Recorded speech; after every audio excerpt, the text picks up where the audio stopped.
Hey everyone, my name is Kieran Donovan, and I'm the co-founder and CEO of KID, and I'll be joined today by my CTO, Akash Mandar, and we'll be talking about the challenges involved in building for kids and teens online, particularly when it comes to identity and trust, but also some of the solutions and the exciting opportunities. And we've already talked a little bit about AI today and what that means, and in no space is that disrupting the future like the people who are very much going to live in it. But let's start by setting the scene a little. What does it mean to be a child? We all are familiar with this pop up. I confirm I'm over 13. But what you might not know is that actually the age of a child differs quite wildly when you move around the world. And in fact, if we were to use 13 as our yardstick to define a child, actually only 30% of the countries around the world use 13 as the age when it comes to define a child. When you look more broadly, it actually tends to trend upwards, and we're seeing more and more regulation come into force that is very, very focused on increasing the age of a child when it comes to their digital interactions. And we're seeing incredible diversity, and this is based on culture, regulation, political, and various other factors. And as an online platform, you inevitably have to navigate all of this complexity. If you were to look at the world and try and figure this out today, this is what you'd be looking at. If you're building an online platform and you're looking to engage kids or teens, this is what you're staring down today. And as we look forward and we play this through, things get even more complex. In fact, over the last 12 months, what we've seen is that the concept of digital identity for a child, what it means to be a child online, has been defined in new ways in almost 40 different places around the world. And we're seeing more and more of that happen into the future as well. As we play that forward just a couple of years, we can see that it's getting even more complex. States, provinces, and territories are in some cases defining the concept of a child in different ways within the same country, and in some cases for different use cases, whether it be for social media, education, online gaming, or indeed AI. And it's not just about defining what the age of a child is and how you program your system to engage with those digital youth. There are a whole variety of other factors, whether it be whether someone can share their location online, or whether they have the legal right to be able to add friends. And increasingly, their ability to engage with AI chatbots and what that means for the underlying LLM, as well as things like targeted advertising and online rewards. All of these are a complex bundle of challenges for any online platform. And what we've built is a system that we call Family Connect. And this is what powers the ability to unlock that youth audience and manage that complexity. From the very, very simple beginning, which is how do you ask a child how old they are? How do you ask a user how old they are? And indeed, how can you be certain of that age? Our system adapts to exactly that. And there are a whole variety of ways that in some cases you're required to ask that, and in some cases you're not allowed to ask for age in different places around the world. And then once you have identified that you're engaging with a child or a teenager and you need to get a parent involved, there is an extraordinary amount of complexity around how you are allowed to engage with the parent, and indeed how you verify who that parent is and whether they are the parent of the child. And here's an example of our system. The very first thing we do is we explain to parents why their child is looking to access a particular service online. One of the biggest challenges and one of the regulatory complexities is, depending upon where the child is, the information that you need to provide to a parent, email you send them, maybe the notice you need to explain to them around how their child is accessing certain content online, why or how their data is being used, differs depending upon where that child is, and in some cases, how old or digitally mature they might be. And then once you've explained that to the parent, there's a whole other complexity, which is what other products and services might they be accessing as part of your platform? Is it an account system? Are there games, apps, or other services, apps that they're accessing? And then what are the requirements that you might have around different features within the platform that you're asking them to approve? This can be everything from social features like chat, maybe it's private DMs, maybe it's the ability to access public forums, it could be advertising, it could be randomized rewards like loot boxes, which is something we see in a very popular way in games. And in our example, you can see that as the parent is going through this flow, they're being informed at every single step in a very, very simple and interactive and fun way exactly what the child is accessing, why, and we're putting the decision-making power in the hands of the parent to understand how that data is being used, what products they're accessing, and why it is that those are important for the experience. And this extends not just to simple features like, oh, we're collecting your child's email because we need that in order for them to sign up for a particular account, and not just explaining to them perhaps things like, hey, your child might be making purchases, and so you might get prompted now and again in order to approve your child's purchase from time to time, but much more complex features and services that the child might be accessing as part of that. And so you can see a very, very small sample of these here. These are all powered off of our backend, and we'll talk a little bit about that in a moment.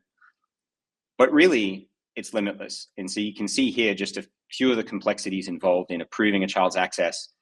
It can be what types of chat might they be accessing, the level of maturity of UGC, spending limits, and indeed how they're interacting with things like AI and what might be happening in terms of model training as part of that. And all of that is built into the system.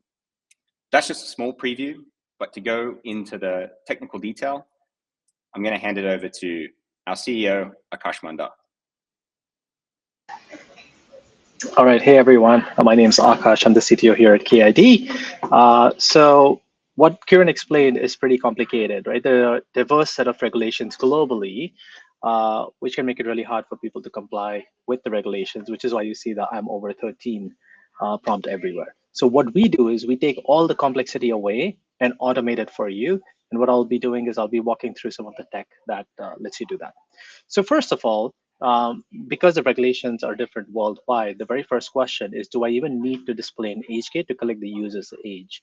So we have a very simple API that you could use where you just pass in the jurisdiction of the user. Using their IP address or the account that they use during the sign up, you can determine where the user is, and you can pass that as an ISO 3166-2 string to this very simple API, and it returns the following response to you.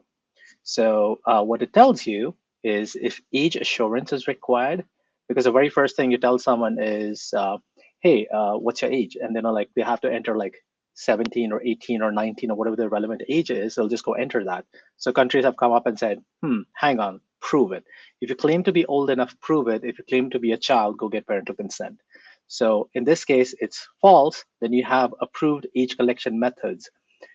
Certain age collection methods are not allowed in certain countries. So you can't really ask for very specific date of birth in some cases, and you have to use age sliders. And in some cases, you're allowed to rely on the platform account signals as to what someone's age is. In some other countries, you're not.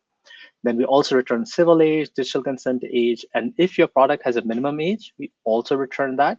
The signal that you're really looking for is should display equals true, which is should you display an age gate. Then based on this, you can go ahead and display age gates in one of three ways. This is the one where you collect the date of birth.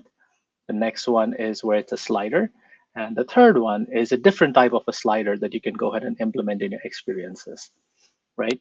So next, now that you know the age and where the user is located, what do you do next? So we have another simple API, which is called the age gate check API. And you essentially pass in the information that you have on the user into this API, and it's going to give you a result based on that.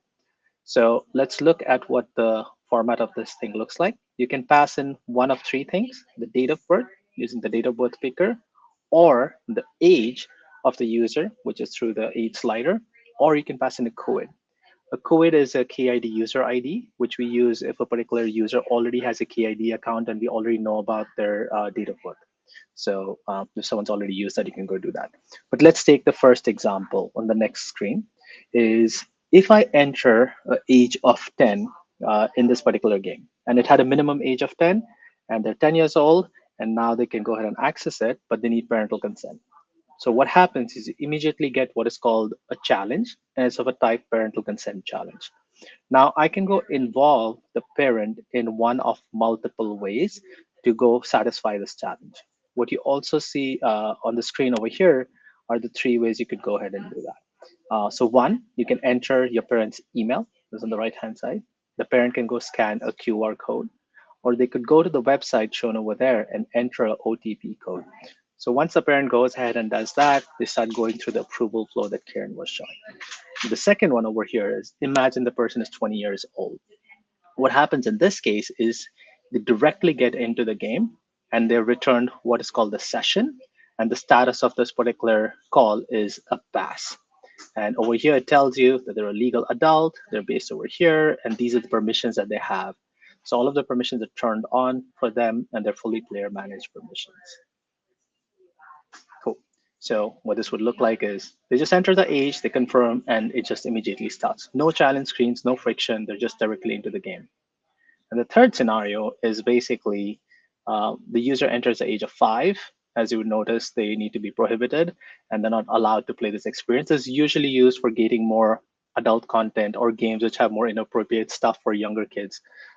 So they could get it prohibited, in which case you say, sorry, the child is not allowed to go ahead and play this game.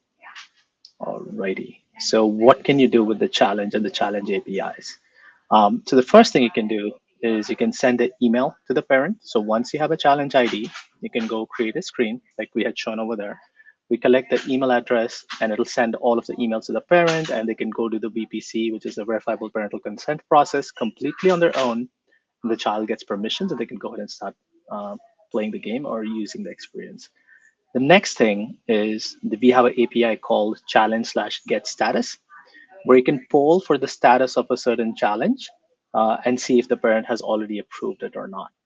But this kind of a polling mechanism is not ideal. So we have webhooks also. So in the webhooks, you can see over here, we have different types of webhooks that you can register in a system.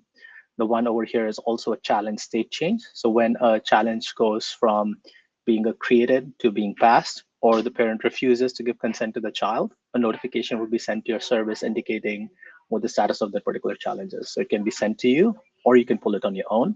And other things with regards to the consent being granted, verification results, and a bunch of other types of webhooks are also available over here. Cool.